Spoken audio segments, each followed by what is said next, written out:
अमर शहीदों की पूजा, हर एक राष्ट्र की परंपरा। उनसे है मां की कोख धन्य, उनको पाकर है धन्य धरा। नमस्कार, मैं हूं श्वेता सिंह। आप कविता की इन दो पंक्तियों से समझ चुके होंगे हम यहां पर क्यों हैं।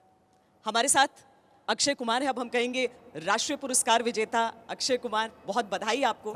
लेकिन अक्षय यहां पर फिल्मों की बात नहीं करने वाले हैं। हमारे साथ ओलंपिक मेडलिस्ट पहलवान योगेश्वर दत्त हैं। आपका बहुत स्वागत है। लेकिन हम खेल की भी बात नहीं करने वाले हैं। हमारे साथ बीएसएफ के डीआईजी अमित लोढ़ा जी हैं। और हाँ, हम सैनिकों की बात करने वाले हैं। हमारे साथ ये तमाम मेहमान यहाँ पर हैं, कुछ स्टूडेंट्स हैं। हम शुक्रिया अदा करना चाहेंगे NMIMS का, यूनिवर्सिटी का, जिन्होंने हमें मौका दिया कि हम यहाँ पर आकर ये आयोजन करें। क्योंकि आज के दौर में देश में सब जानना चाहते हैं कि ये भारत के वीर जिनको हम पहचानते हैं, उनका सहयोग हम कैसे कर सकते हैं। हमारे साथ चंद ऐसे परिवार भी हैं जिन पर हमको नाज है। हम आपको सैल्यूट करके शुरुआत करना चाहेंगे। 11 मार्च को सुकमा में एक हमला हुआ था, जिसमें हमारे जो जवान शहीद हुए थे, उनके परिवार वाले हमारे साथ हैं। हम उनसे भी बातचीत करेंगे। हमारा हौसला है आप, इसीलिए आप हौसला मत खोइए प्लीज। भारत के वीर, मुझे लगता है कि जितने सवाल इससे जुड़े हुए मिलते हैं अक्षय, कि हम कैसे जुड़ सकते हैं, हम कैसे कर सकते हैं, क्या है भारत के वीर। अक्षय कुमार का नाम जुड़ा है, लोग आते हैं, लेकिन इसका वो बड़ा सपना क्या है जो पूरे देश को जोड़ रहा है। भारत के वीर का सपना जो है वो है सारे सिविलियंस को सैनिक के साथ जोड़ के रखना। उन सैनिकों को ये हमेशा उनके दिल, उसके दिमाग में हमेशा ये जारी रहना चाहिए कि हम उनके साथ हैं। 125 करोड़ की जो आबादी है वो उनके साथ है। ये जो एक भारत के वीर का जो वेबसाइट है, ये तो मतलब कैसे मेरे दिमाग में आया, ये एक अपने आप ही आश्चर्य वाली बात है कि मैं एक how do you make terrorist, how does a terrorist happen. ये उस वक्त मैं एक डॉक्यूमेंट्री देख रहा था, टेररिस्ट कैसे बनते हैं।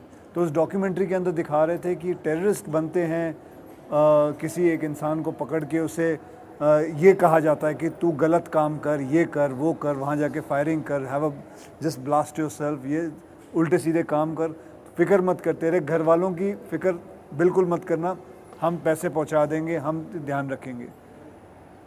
तो ये तो गलत काम के लिए काम हो गया।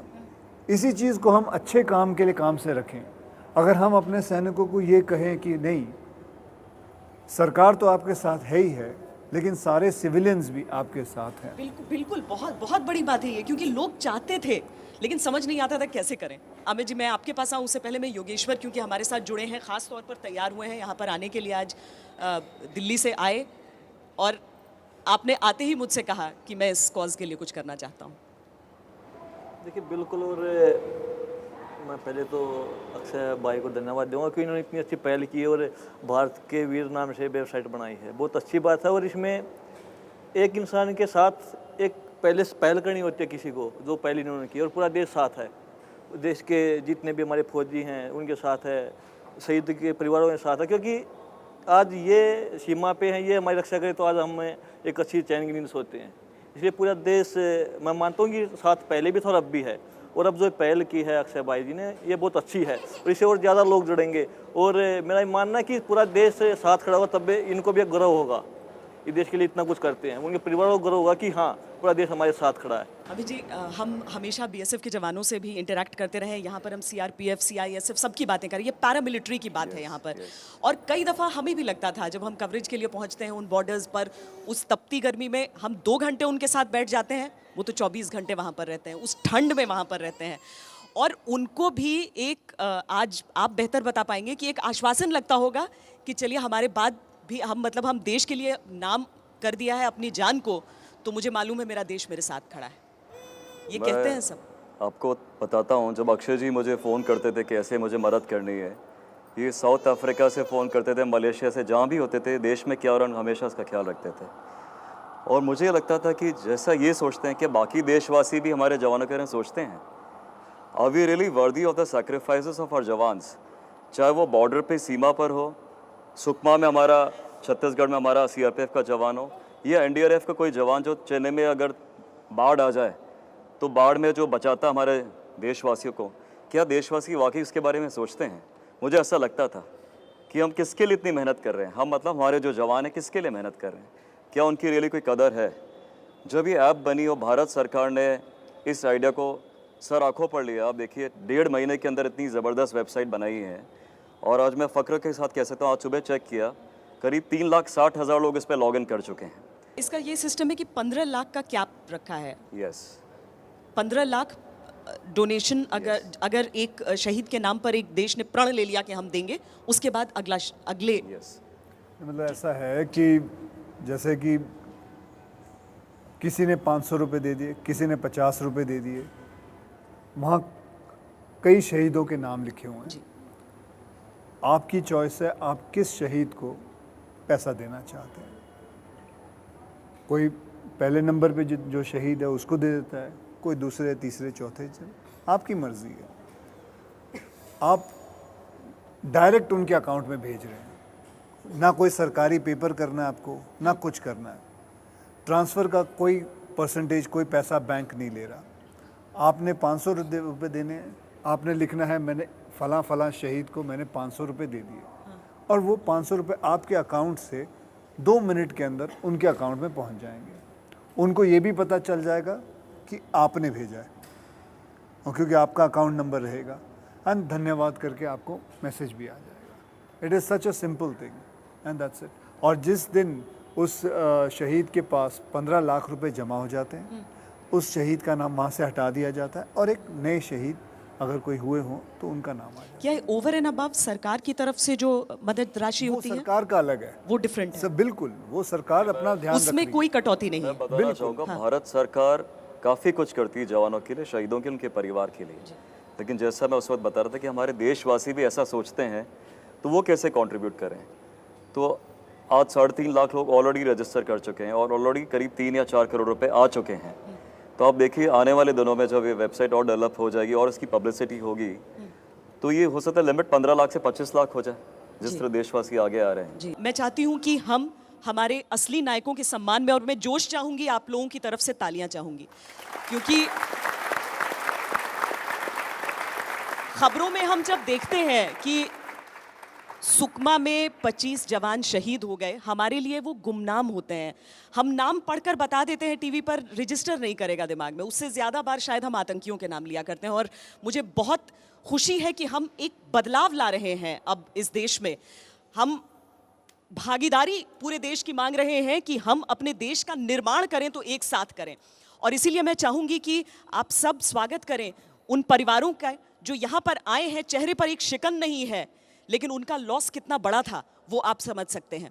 मैं एक एक करके मैं चाहूँगी, अगर आप खड़े भी हों सर। श्री देवाजी अतराम जी हैं, जिनके पुत्र कांस्टेबल नंद कुमार 11 मार्च को शहीद हुए थे। चूंकि ये नन्हा सा बच्चा अपनी गोदी में लिए हुए हैं, शीतल जी हैं, प्लीज आए आप। शहीद कांस्टेबल बालपांडे मंगेश की पत्नी जी। आपके 2 बच्चे हैं, 4 साल की लड़की और 1 साल का लड़का है जी। वो जो जिसके पीछे आपको भागना पड़ रहा था। हाँ अभी। शीतल जी, आपको ऐसा लगता है ना कि हम सब आपके साथ हैं, पूरा देश आपके साथ है? हाँ। एक बहुत छोटी उम्र में बहुत बड़ा लॉस है आपके लिए, बहुत बड़ा। नहीं देखिए, आपके आंसू नहीं आने चाहिए, क्योंकि आपकी वजह से हम लोगों को ताकत मिलती है। मुझे मालूम है कि बहुत कठिन काम है, एक लड़की एक लड़का दोनों बच्चों को पालना है, लेकिन आपको देखकर सब प्रेरणा हासिल करते हैं। बोलना आसान है, मुझे मालूम है शीतल जी, लेकिन बहुत धन्यवाद, आप यहाँ पर आई हैं हमारे बीच। प्लीज। श्रीमती हर्षदा जी, ये शहीद हेड कांस्टेबल प्रेमदास रामदास की पत्नी है। बहुत धन्यवाद आपका भी कि आप यहाँ पर आई हैं। आपके बच्चे आपके साथ आए हैं? घर में है। कितने बच्चे हैं? 2, एक लड़का एक लड़की। आज आपको लगता है कि देखिए पारिवारिक अकेलेपन को तो शायद कोई नहीं भर सकता है, हम सिर्फ अपनी भावनाओं से आपको भर सकते हैं, लेकिन कहीं पर आपको लग रहा है कि हम सब आपका साथ देने की कम से कम एक प्रयास कर रहे हैं, चेष्टा है, कोशिश। बात आपकी आखिरी बार कब हुई थी, क्या हुई थी, और अभी तक का आपका मैं चाहूँगी कि आप अगर शेयर कर सकें सब लोगों से, आप बता सकें। सुबह पहले 10 तारीख को सुबह 6 बजे फ़ोन किया, मेरे बच्चों के एग्ज़ाम थे। मेरा बच्चा बहुत होशियार है पढ़ाई में, किस क्लास में पढ़ता है? अभी 8 क्लास में गया। वो पढ़ाई में बहुत, उसके पापा का फ़ोन आया सुबह कि पूरी पढ़ाई हो गई क्या, तू स्कूल जा रहा क्या। फिर 9:30 बजे फ़ोन आया मेरे को नाश्ता करके। फिर 12 साढ़े 12 बजे फ़ोन आया। फिर बच्चे स्कूल से आने के बाद फ़ोन आया, और रात को 9:30 बजे फ़ोन आया, तो 11:10 तक बात की उन्होंने। हमेशा ध्यान देते थे वो पढ़ाई का, अब आप देती हैं ध्यान?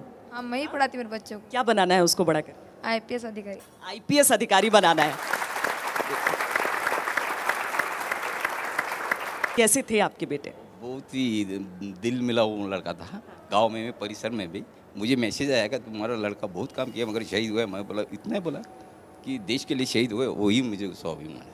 बस ये बोला और स्टॉप हो गया। बस नमन कर सकते हैं। ये भावना जो है ना, हम कहते हैं कि हमारे देश में सब चाहते हैं कि भगत सिंह पैदा तो हो लेकिन पड़ोसी के घर में पैदा हो, लेकिन ये वो हैं जो भगत सिंह को अपने घर में जन्म देते हैं, असली पाल हीरोज पोस कर। हैं। मुझे लगता है हम BSF का जिक्र कर रहे हैं, CRPF के वो जवान, कौन भूल सकता है वहाँ पर। सिर्फ आप इतने डिसिप्लिन्ड हैं कि आपको कह दिया गया है कि आप लोकल्स पर हाथ नहीं छोड़ेंगे, अपने बंदूकों से लैस हैं, पत्थर खा रहे हैं फिर भी। Even I saw that video, मैंने भी देखा था वो वीडियो, बट मतलब उनकी पेशेंस के दाद देनी चाहिए। योगेश्वर की कई बातें हमने पढ़ी थी, ट्विटर के जरिए आपकी राय पढ़ते रहते हैं इस सब पर। आपको भी बहुत गुस्सा चढ़ा था उस वक्त। देखिए, पूरे देश को गुस्सा आता है जब कोई हमारे सैनिक पे हाथ उठाता है या कहीं हमारा सैनिक शहीद होता है तो, और हाथ में हथियार है और फिर भी कुछ नहीं कर पाना, ये बहुत दुखद बात है। और इस चीज़ मतलब एक गवर्नमेंट के इसके लिए आगे आना चाहिए कि हमारे पास वो सब चीज़ें हैं जिससे हम वो चीज़ें रोक सकते हैं, फिर भी नहीं रोक पाते। मुझे लगता है अमित जी स्टेज पर हैं, वो नहीं इस पर प्रतिक्रिया दे सकेंगे शायद। नहीं, मैं बोल सकता हूँ इस बारे में। भारत सरकार की सभी नीतियाँ बहुत सोच समझ के बनाई जाती है, और इसमें पुरानी हिस्ट्री, प्रेजेंट स्टाटस सब देख के माननीय प्रधानमंत्री, माननीय रक्षा मंत्री, माननीय गृह मंत्री, वो सभी जितना आप लोग दुखी हैं उतना वो भी दुखी हैं। तो आज इनका परिवार, आज देखेंगे कोई भी टीवी पे, मैं जानता हूँ कितने लोग इनके आगे बढ़कर और आएंगे कि आज हम इनके साथ हैं। ये सबसे अच्छी बात है। तो we must take this in a very very positive note.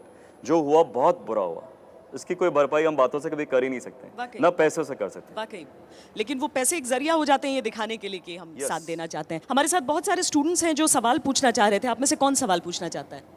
My name is Anshita Agrawal and I am from School of Law. And not a question, but I want to sing a song for all the martyrs of our country. जरूर जरूर जरूर। माँ का दिल बन के कभी सीने से लग जाता है तो, और कभी नन्ही सी बेटी बन के याद आता है तो, जितना याद आता है मुझको उतना तड़पाता है तो, तुझ पे दिल कुर्बान। ऐ मेरे प्यारे वतन, ऐ मेरे बिछड़े चमन, तुझ पे दिल कुर्बान। तू ही मेरी आरज़ू, तू ही मेरी आबरू, तू ही मेरी जान। Thank you. मेरा सवाल इस वेबसाइट को लेके है। जैसे इस वेबसाइट में जितने भी हमारे शहीद अभी हाल ही में हुए हैं उनको कवर किया गया है, बट जो कुछ साल पहले जिन्होंने अपना जो शहीद हुए हैं उनका क्या, उनके परिवारों का कैसे? जैसा है कि जैसे ये वेबसाइट बड़ी होती जाएगी वो लोग भी अंदर आते जाएंगे, ऐसा नहीं है।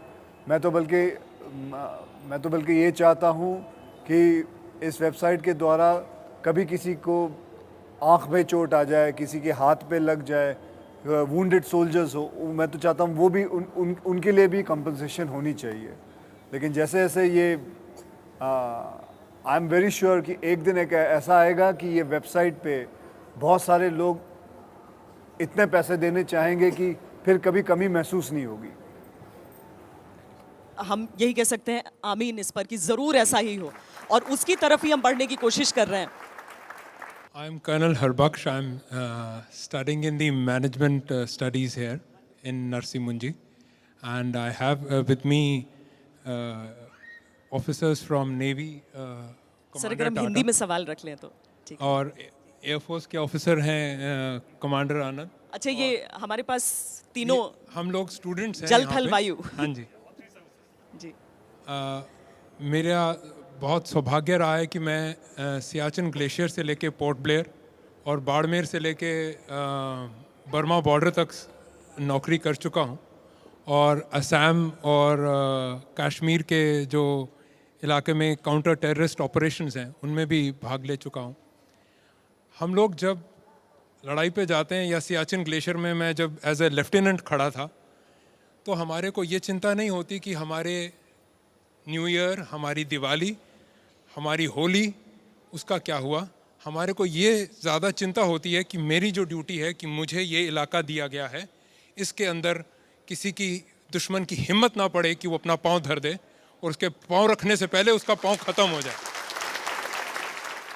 मुझे हमेशा वो जो दो पंक्तियां हैं ना, जो सबसे ज़्यादा शहीदों के लिए इस्तेमाल की जाती है, मैं चाहती हूँ कि अगले एक आध साल बीतते बीतते वो बोलना लोग बंद कर दें कि शहीदों की चिताओं पर लगेंगे हर बरस मेले, वतन पे मिटने वालों का यही बाकी निशान होगा। नहीं, ये ज़रूरी है। अक्षय, यहाँ पर मैं थोड़ा सा हम फिल्मों की तरफ, आपकी फिल्मों की तरफ और उन फिल्मों की उस चॉइस की तरफ ज़रूर आना चाहूँगी, क्योंकि लोग जिन चीज़ों के बारे में नहीं भी जानते थे ना, वो चीज़ें जानने लगे जो बहुत ज़्यादा ज़रूरी था। अगर एक रुस्तम को हम देखते हैं स्क्रीन पर, तो लोग जुड़ते हैं उस वर्दी को देखकर भी, और वो किरदार जो आप निभा रहे हैं। हम अगर एक इंटेलिजेंस ऑफिसर के तौर पर आपको देखते हैं बेबी में, तो उससे भी लोग जुड़ते हैं कि अच्छा ऐसा काम होता है, और एक तरह से एक पूरी पीढ़ी भी जुड़ती चली जाती है, जो बहुत ज़्यादा ज़रूरी है। ये कॉन्शियस आपका बदलाव उस तरफ कि हिंदुस्तान का नया भारत कुमार हम देखते हैं। नहीं, भारत कुमार की बात नहीं है, बात ये है कि अच्छा लगता है कुछ अलग अलग फिल्में करके लोगों तक पहुंचना। मैं तो मुझे खुद जब मैंने एयरलिफ्ट की थी, मुझे ये नहीं पता था कि भारत सरकार ने 1,75,000 लोगों को एयरलिफ्ट करके लेके आए थे। और मैं बहुत खुश हुआ कि जब ये फिल्म रिलीज़ हुई तो लोगों को पता चला। मैं खुद भी हैरान था कि मीडिया को भी नहीं पता थी ये बात कि ऐसा हमारे देश ने किया है, और हमारा वर्ल्ड रिकॉर्ड है कि to do the biggest airlift. आज मैं एक फ़िल्म कर रहा हूँ, टॉयलेट एक प्रेम कथा। वो भी एक बहुत ही एक कमाल की कहानी जो मिली मुझे।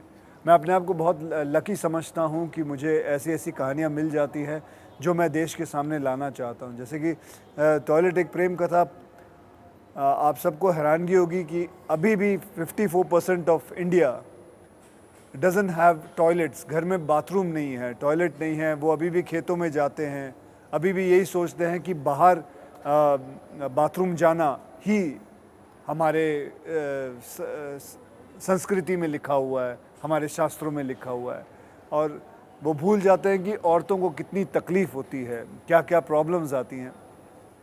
सो ये कहानी मुझे मिली जहाँ एक औरत ने कैसे जब पाया कि मेरे घर में उसके शादी के बाद उसके घर पे टॉयलेट नहीं है, हस्बैंड के घर पे, and she straight away asked for divorce. And that वो कहानी मुझे बहुत अच्छी लगी। और इस कहानी को मैंने ऑब्वियसली मैं कोई डॉक्यूमेंट्री फिल्म नहीं बनाना चाहता हूँ, मैंने एंटरटेनिंग हिसाब से बनाई। मैंने उसके अंदर मतलब वो कहानी बनाते बनाते, you will not believe it, 85% of कहानी कॉमेडी में है। एंड बाकी जो रेस्ट ऑफ थिंग्स है, इट कम्स इन मैसेज, जिसको जो मैसेज लेना है वो लेके चला जाए। मैसेज पहुंचना चाहिए, आप उसका जरिए जैसे मेरा तो सीधा सा मैसेज है, अगर बीवी पास चाहिए तो घर में संडास चाहिए। तो ये सीधी सी मैसेज है। So it is a known thing, and I would like to bring it, मतलब लोगों के सामने मैं लाना चाहता हूँ। एंड मतलब मैं गांव के कितनी औरतों से बैठ के, मतलब ये स्क्रिप्ट के दौरान कितनी औरतों से बात किया, हैरानगी होती है कि सुबह सूरज उगने से पहले जाती हैं, उसके बाद सारा दिन पेट में रोक के रखना पड़ता है उनको, जब तक सूरज ढल ना जाए उसके बाद ही जा सकेंगी। किडनी पे कितना असर पड़ता है, the kind of problems they have to go through. मेरा हिसाब ये है जी, एक ही चीज़ मैं बात करता हूँ, अगर आपको आपका नेशन स्ट्रॉन्ग चाहिए, education yes one of the reason, defence yes one of the reason, but असली रीज़न, एक सबसे पहला जो रीज़न आता है, अगर आपको आपका नेशन स्ट्रॉन्ग चाहिए तो you have to have strong mothers. You have to have strong mothers because अगर आपकी माएँ स्ट्रॉन्ग होंगी तो आपके बच्चे सारे स्ट्रॉन्ग होंगे। So that is how I think. मैं सिर्फ यहाँ पे एक गाना गाना चाहती हूँ सबके लिए। लंदन देखा, पेरिस देखा और देखा जापान, माइकल देखा, एल्विस देखा, सब देखा मेरी जान, सारे जगत में कहीं नहीं है दूसरा हिंदुस्तान, दूसरा हिंदुस्तान, दूसरा हिंदुस्तान। ये दुनिया एक दुल्हन, ये दुनिया एक दुल्हन, दुल्हन के माथे की बिंदिया, ये मेरा India, I love my India. Thank you.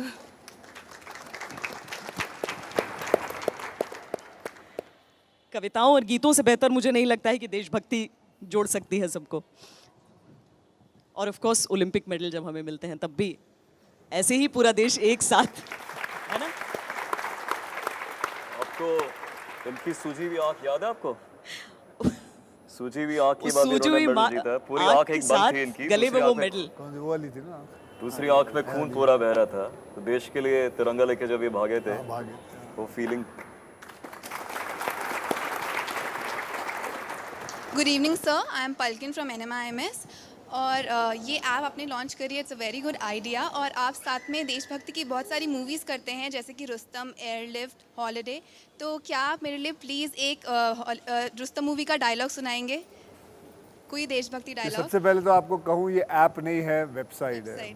App अभी तक बना नहीं, ऐप को और 1-1.5 महीना लग जाएगा। लेकिन उस नाम से ऐप्स बहुत सारे, वो ऐप जो है वो कई ऐप नकली, सारे ऐप नकली है, बिकॉज ऐप खुले ही नहीं है। लेकिन मुझे शर्म आती है ये कहते हुए कि लोगों को शहीदों के पैसों पे कमाने की आदत है। मतलब कुछ तो शर्म करो यार। सो दे मेक ऐप एंड उस पर पैसा कमाना चाहते हैं। खैर, आप मुझे आप चाहते हैं कि मैं कोई रुस्तम का डायलॉग बोलूं? जैसे मेरी यूनिफॉर्म मेरी आदत है। ऐसा है मैडम कि मैं बैठिए आप। मेरे घर में कभी कोई गेस्ट आते थे तो मेरे पिताजी हमेशा बोलते थे, बेटा ब्रेक डांस करके दिखाना।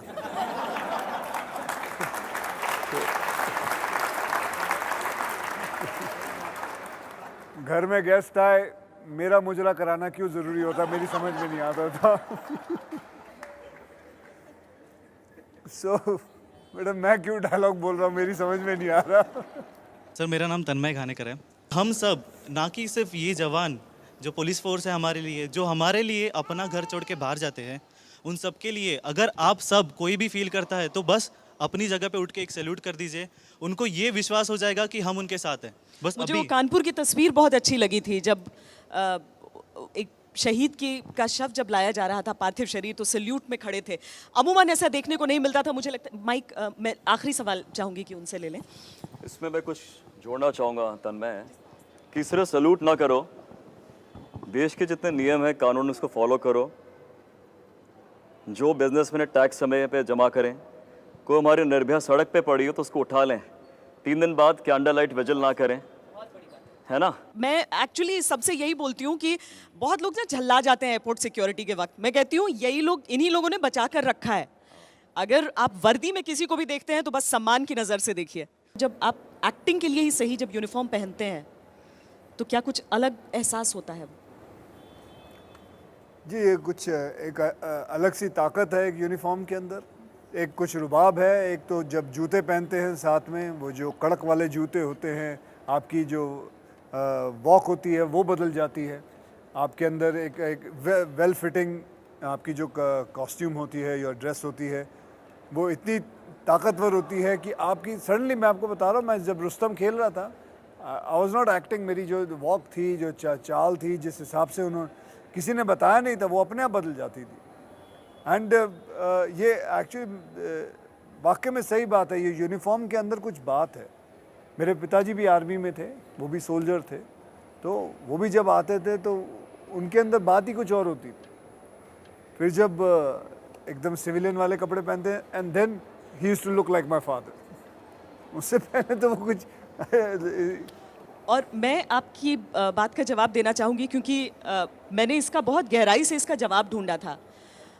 त्रिवेणी सिंह, मैं सेना का ही एग्जाम्पल्स कोट कर रही हूँ क्योंकि मुझे ऑफ हैंडेडली वही याद आ रहे हैं। त्रिवेणी सिंह शहीद हुए थे, जम्मू रेलवे स्टेशन पर हमला हुआ था। उन्होंने आर्मी तब ज्वाइन किया था जब उन्हें 1 लाख की नौकरी का ऑप्शन था उनके पास। नंबर 1। विक्रम बत्रा के पास मर्चेंट नेवी की नौकरी थी, जिसे ठुकरा कर वो इंडियन आर्मी में गए थे। कैप्टन अनुज नैयर होटल मैनेजमेंट की डिग्री होल्डर थे, उनके पास वहां लाखों की नौकरी थी, उन्होंने सेना को चुना था। यही सबसे बड़ी वजह आप बताइए कि ऐसा नहीं है कि नौकरी के लिए जा रहे हैं, ये चॉइस था। मैं आखिर में, अगर आप लोगों की इजाजत हो, मैं जानना चाहूंगी कि किस वजह से वो आए थे, किस वजह से वर्दी पहनी थी, जो आज हमें ये भी सुनने क्या कहते थे आपके बेटे, उनका चॉइस था।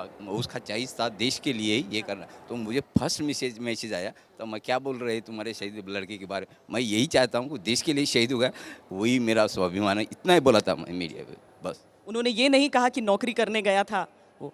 आपके पति बोला करते थे कि उनको उनकी नौकरी कैसी लगती है? उनको उनकी नौकरी सबसे ज़्यादा प्यारी थी, क्योंकि वो मतलब जो देश में लोग रहते उनकी मतलब रक्षा करने के लिए हमेशा तत्पर रहते थे। मतलब उनको भी देशवासियों को साथ देना अच्छा लगता था, इसलिए उन्होंने वही ऑप्शन चुने। उनको भी मतलब गोवा में नहीं, क्या होटल मैनेजमेंट उनका ऑर्डर आया था, लेकिन उन्होंने 2 थे ऑप्शन, एक ये था सीआरपी का, वो था, लेकिन वो बता रहे थे कि मैंने सीआरपी चुना क्योंकि उनको देशभक्ति अच्छी लगती। तो ये सारी चीज़ें आप सुनते जाइए, अपने दोस्तों को बोलिएगा सुनेंगे, क्योंकि ये सबसे चुभने वाली चीज़ होती है। जी, आपके पति क्या कहते थे? मेरे मिस्टर को एक ही दिन टेलीफोन एक्सचेंज का और सीआरपी के जॉब का। टेलीफोन एक्सचेंज तो यानी सरकारी नौकरी थी। हाँ, मेरे हस्बैंड ने भी सीआरपी चुना। आप बताइए। योगेश्वर की तरफ से आप लोगों की जो ये कोशिश है, वो, योगेश्वर आप शर्माइए नहीं, आप जी, आप अपनी तरफ से ये 5 लाख का चेक वो डोनेट करना चाहते हैं इस कॉज के लिए।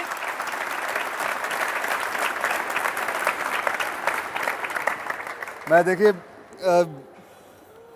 योगेश्वर जी ने ये 5 लाख का चेक दिया है। वैसे तो मैं अभी फ़ोटोग्राफ के लिए ले लिया है, लेकिन ये मैं अपने पास नहीं रख सकता हूँ, मैं इनको वापस दूंगा और इनको कहूँगा कि भारत के वीर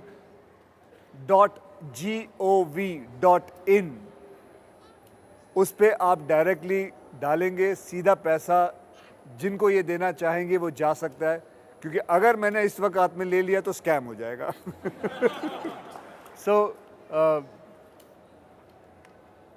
वैसे मैं आपको बताऊं,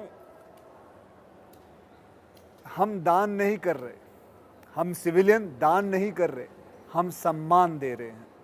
ये हमारा कर्तव्य बनता है, ये हमारा कर्तव्य बनता है कि हम, और वैसे भी देखिए हमारी आबादी 1.25 बिलियन है। अगर महीने में एक आदमी भी सोच ले कि 100 रुपये भी दे दे, तो अगर कोई यहाँ मैथमेटिशियन बैठा हो, अगर उसमें माइकल लाल में दम हो, वो बता दे कितने पैसे जमा हुए, तो आप सोच लीजिए 100 रुपये तो दे सकते हैं ना महीने का। 10 रुपये पे बहुत हो जाएगा। महीने का 100 रुपये तो चलो 10 रुपये दे देना महीने के, लेकिन कितनी बड़ी बात होगी अगर आबादी ऐसे करे। फिर 15 लाख नहीं, फिर 1-1 करोड़ मिल सकता है शहीदों को। हमें उसी दिशा में हमें कदम उठाना है।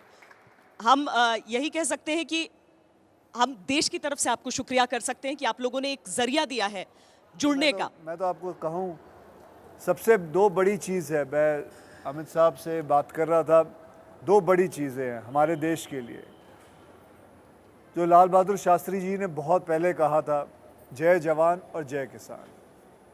जवान है, किसान है, तो हम जिंदा हैं। मैं तो ये चाहूँगा कि एक ऐप ऐसा भी बने, एक वेबसाइट ऐसी भी बने जो किसानों के लिए भी जाए, और अगर ये हो गया तो इस देश का वारा नहीं आ रहा, मतलब बहुत बढ़िया हो जाएगा, कोई चिंता नहीं, क्योंकि हमारे पास खाने के लिए भी है और डिफेंस के लिए भी है। तो बस यही एक सोच है छोटी। बहुत धन्यवाद आपका भी, आप सबको बहुत हम यही कहेंगे कि अकेला मत समझिएगा अपने आप को। हम आपके सामने रोज हो ना हो, लेकिन हमारे ख्याल आप लोगों के साथ रहते हैं। हर सच्चे देशवासी, हर सच्चे हिंदुस्तानी के ख्याल रहते हैं। मुझे लगता है सब इस बात में सहमति मेरे साथ करेंगे, है कि नहीं? Thank you so much Yogeshwar, आप आए, बहुत धन्यवाद। ट्रेनिंग बहुत होती है कड़ी आपकी, लेकिन उसमें से भी आप आए हैं। बहुत सारे लोग आजकल पहलवान भी बनना चाहते हैं, पहलवान बन जाइए, उसके जरिए फिर तो अच्छा सोल्जर। उन्होंने ये नहीं कहा योगेश्वर जी एक दाव दिखाइए। देखना तो नहीं है, आई डोंट माइंड। आप अपना हाथ दिखा दीजिए ना। अच्छा मैं, आप अपना हाथ दिखा दीजिए। मैं अच्छा ये हो जाता है अगर योगेश्वर से दांव लड़ाते हैं। बहुत धन्यवाद, बहुत धन्यवाद आप सबका भी बहुत धन्यवाद। अभी के लिए इतना ही। देश और दुनिया की बाकी खबरों के लिए आप देखते रहिए आज तक।